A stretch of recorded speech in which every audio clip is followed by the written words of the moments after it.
নমস্কার, আমি দেবজ্যোতি। আমার ছোট্ট পর্বে আপনাদের সকলকে স্বাগত জানাই। গত কয়েকদিন ধরে ওয়াকফ বিল নিয়ে দফায় দফায় উত্তেজিত হয়েছে বা গোষ্ঠী সংঘর্ষের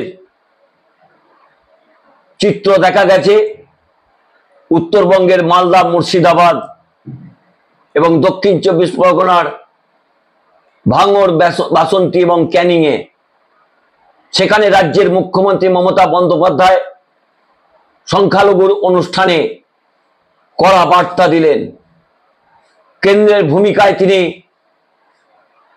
অত্যন্ত ক্ষুব্ধ, তাও তার বক্তব্য থেকে স্পষ্ট। রাজ্যের মুখ্যমন্ত্রী মমতা বন্দ্যোপাধ্যায় সমস্ত ধর্মের মানুষকে সামনে নিয়ে শান্তির বার্তা দিয়েছেন এবং ওয়াকফ বিল নিয়ে দলের কি পর্যবেক্ষণ বা দলের কি রাজনৈতিক কর্মসূচি, তাও রাজ্যের মুখ্যমন্ত্রী মমতা বন্দ্যোপাধ্যায় এই সংখ্যালঘু অনুষ্ঠানে বার্তা দিলেন। কি বলেছেন মমতা বন্দ্যোপাধ্যায় আপনারা একটু শুনুন। ওয়াকফ নিয়ে কিছু অশান্তি হয়েছে, প্ররোচনামূলক কথাবার্তাও হয়েছে। মুর্শিদাবাদ সিট নয়, ওটা মালদা সিট। যেখানে গন্ডগোল হয়েছে মালদা সিট, ওটা কংগ্রেসের জেতা আসন।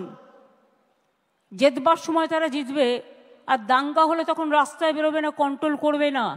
এটুকু আশা আমি করি না। পাবলিক রিপ্রেজেন্টেটিভদের সাথে থাকা উচিত। তৃণমূল কংগ্রেস যদি করতো, বিজেপির জেনে রাখা উচিত, তাহলে তৃণমূল কংগ্রেসের 3 জন এমএলএর বাড়ি আক্রান্ত হতো না, তৃণমূলের পার্টি অফিসও ভাঙা হতো না। আজকে আমার কথা শান্তির পক্ষে সর্বধর্মের কাছে। কোনো ব্যক্তির সম্পত্তি বা ধর্মীয় সম্পত্তির ওপর আইন মোতাবেক সেটাকে গ্রহণ করা। আমাদের দল সবচেয়ে বেশি লড়াই করেছে সংসদে, কোর্টে কেসও করেছে। কিন্তু অনেক ক্ষেত্রে দেখবেন এই যে 26,000 টিচারের চাকরি বাতিল হলো, একতরফা। বিচারের বাণী অনেক সময় নীরবে নিভৃতে কাঁদে। এটা আমার কথা নয়, রবীন্দ্রনাথ ঠাকুরের কথা। নেতা আম্বেদকরজিকে আমি গর্বিত, তিনি বাংলা বিধানসভা থেকে প্রথম নির্বাচিত হয়ে গিয়েছিলেন সংসদে, অনেকে জানেন না। এবং তিনি যে সংবিধান তৈরি করেছিলেন অন্যান্যদের নিয়ে, সেই সংবিধানটাকে বিজেপির সংবিধান তো বলা যায় না,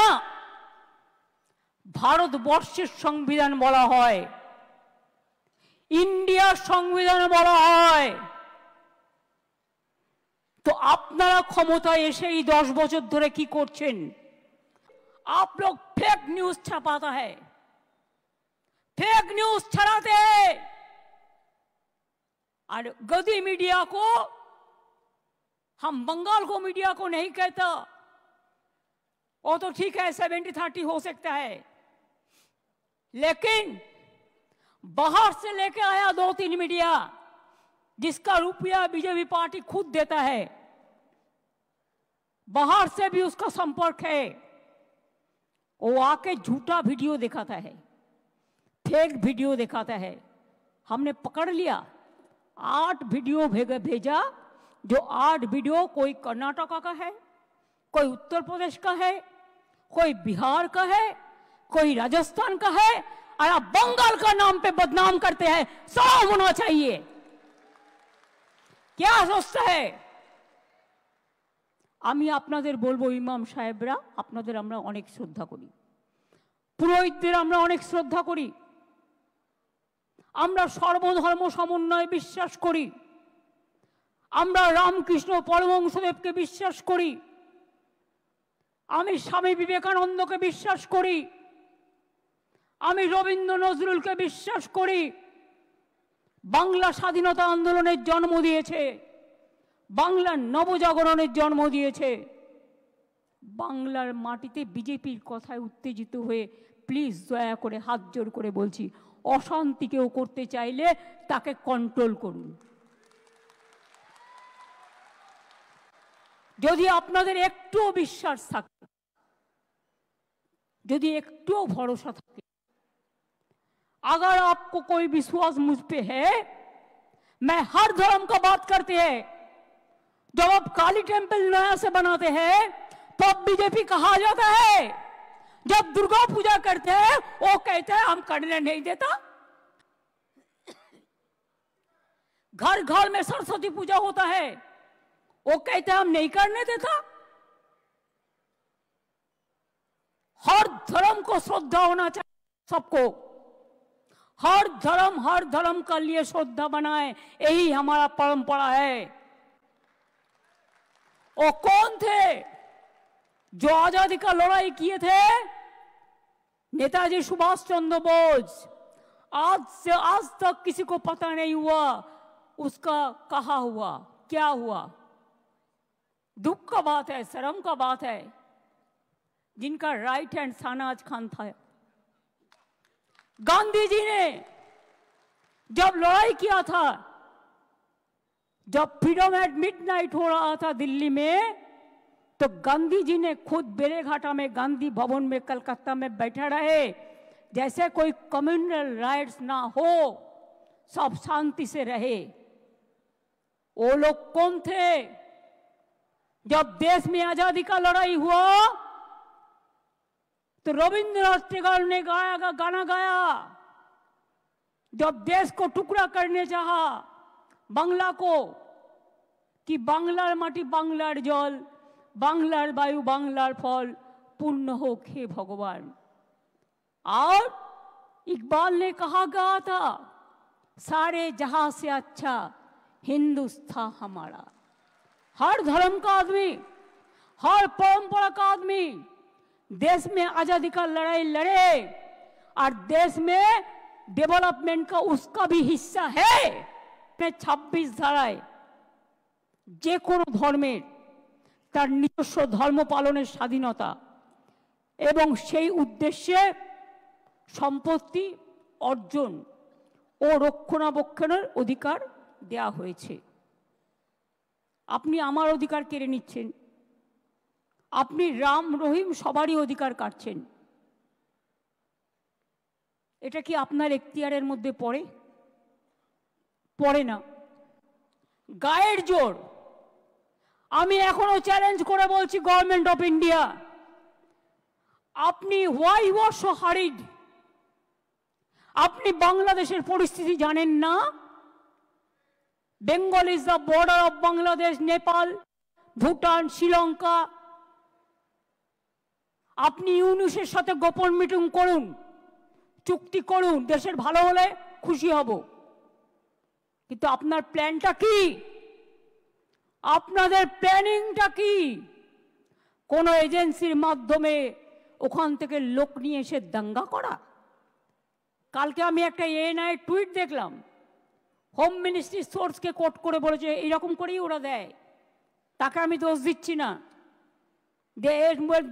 इसमें बांग्लादेश का हाथ है।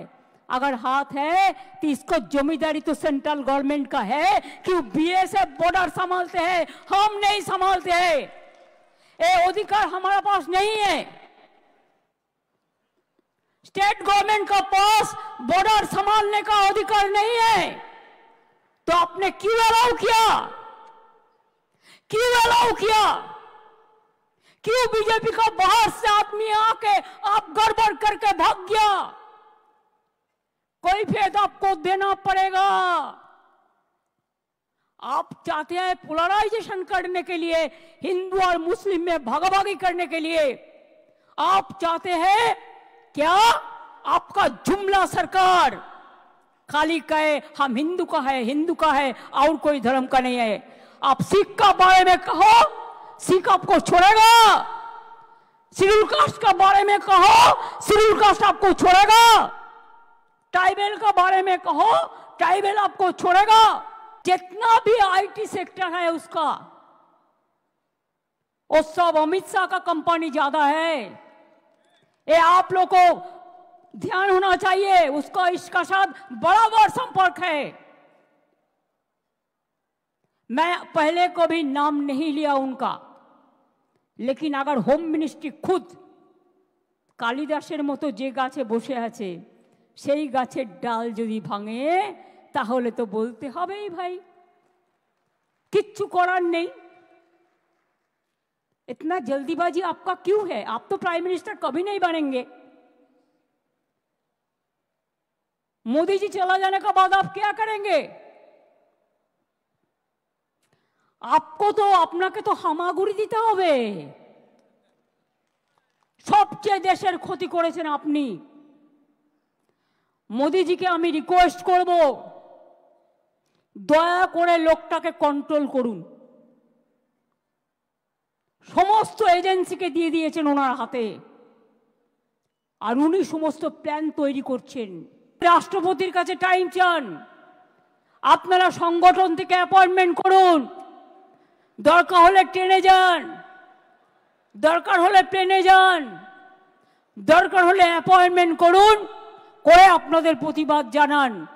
আমি তো আপনাদের পক্ষে, আমি সর্বধর্মের পক্ষে, আমি হিন্দুদেরও পক্ষে, আমি মুসলমানদেরও পক্ষে, আমি শিখদেরও পক্ষে, আমি খ্রিস্টানদেরও পক্ষে। আসুন তো আপনারা দুজন আমার সাথে, আসুন আসুন আসুন, হিন্দু ধর্মে যাদের ডেকেছেন আপনারা আসুন আসুন আসুন আসুন, সনাতনী ধর্ম আমার পাশে এসো, দাঁড়াও, হ্যাঁ দাঁড়াও দাঁড়াও, এটা এ করো, তোরা না ওই সিনিয়রে আছে দেখি, শফিক সাহেবকে ডাক।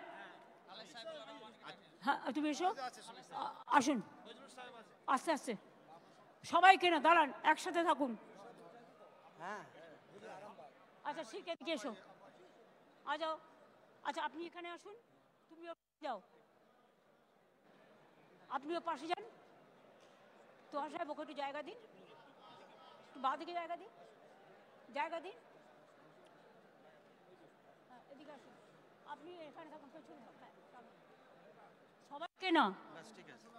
কি মনে হচ্ছে দেখে? হিন্দু মুসলিম শিখ ইসাই আপোষ মে দেয় না ভাই ভাই। মনে রাখবেন, আমরা কেউ একা নই। আমার একটা আঙুল যদি হিন্দু হয়, আর একটা আঙুল মুসলমান, আর একটা আঙুল শিখ, আর একটা আঙুল ইসাই, আর একটা আঙুল জৈন। আপনারা শুনলেন মমতা বন্দ্যোপাধ্যায় রাজ্যের মুখ্যমন্ত্রীর বক্তব্য।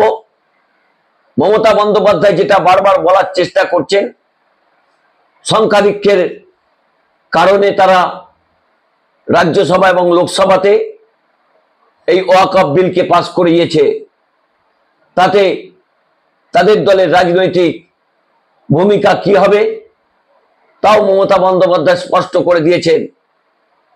কিন্তু তারপরেও তিনি সমস্ত ধর্মের মানুষকে শান্তির কথা বলেছেন। পশ্চিমবঙ্গ একটি বহুত্ববাদের রাজ্য, এখানে হিন্দু মুসলমান একে অপরের সঙ্গে একসাথে সহাবস্থান করে। কারণ মুসলিম সংখ্যালঘু পরিবারগুলো এখানের বাঙালির যে দুর্গোৎসব সেখানে তারা অংশগ্রহণ করেন, নতুন কাপড় জামা পরে তারা উদযাপন করেন। অন্যদিকে তাদের যে পবিত্র সংখ্যালঘুদের উৎসব ঈদ, সেখানেও এ রাজ্যের ধর্মপ্রাণ সনাতনী হিন্দুরা এই মুসলিম সম্প্রদায়ের সঙ্গে কোলাকুলি করে তারা উৎসাহ উদ্দীপনার মধ্য দিয়ে পালন করেন। সেই শান্তিকে যারা বিঘ্নিত করতে চাইছেন, সেই ভারতীয় জনতা পার্টি, তাদের তীব্র আক্রমণ করেছেন রাজ্যের মুখ্যমন্ত্রী। সবশেষে তিনি শান্তির কথা বলেছেন। প্রশাসনিক প্রধান হিসেবে যে শান্তির বার্তা দিয়েছেন তা কিন্তু অত্যন্ত রাজনৈতিকভাবে গুরুত্বপূর্ণ।